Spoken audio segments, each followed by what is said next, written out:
ஒரு 7 வருஷம் தாண்டினா திடீர்னு ஒரு காரில் துபுன்னு கொஞ்சம் பேர் வந்து இறங்குனாங்க. வந்து இறங்கின உடனே மனசுக்கு பக்கு பக்குன்னு இருக்குது, வாங்கிடுவாங்களோ அப்படின்னு.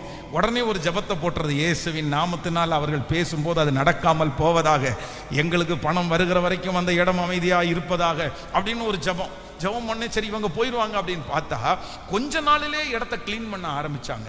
பார்த்தா குழி எடுக்க ஆரம்பிக்கிறாங்க.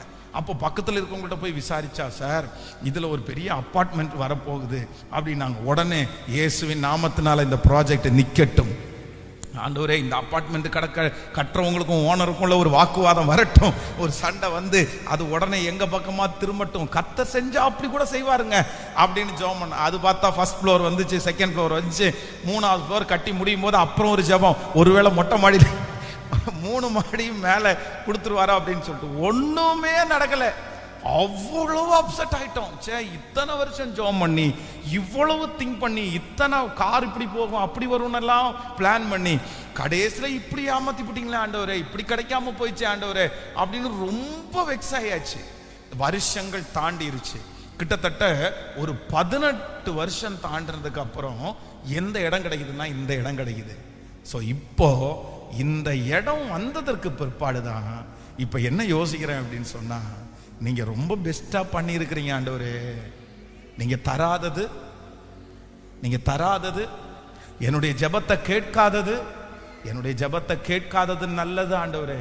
ஆண்டவருடைய பிள்ளைகளே, சில ஜெபத்தை ஆண்டவர் கேட்காததை குறித்து நமக்கு ரொம்ப கஷ்டமா இருக்கும்.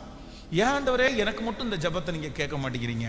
நான் நல்லா தானே ஜெபம் பண்றேன், நான் இவ்வளவு ஜெபம் பண்ணி உங்க சமூகத்துல வந்து எட்டலையா?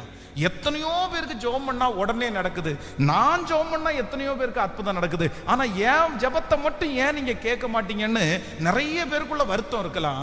ஆனா ஒண்ணு நினைச்சுக்குங்க, சில ஜெபத்தை ஆண்டவர் கேட்காம இருக்கிறது கூட கண்டிப்பா நல்லதுக்கு தாங்க கேட்காம இருக்கிறாரு.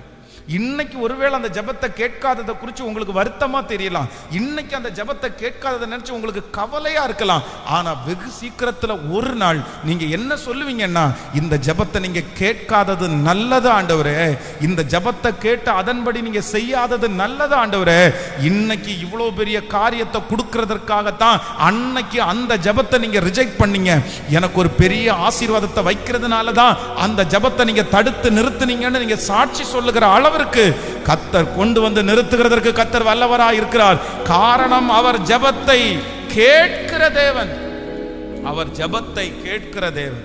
அதனால நம்முடைய ஆண்டவர் என்ன உள்ளவர் அப்படின்னா, ஞானமுள்ள ஒரு தகப்பனா இருக்கிறார். ஹல்லேலூயா.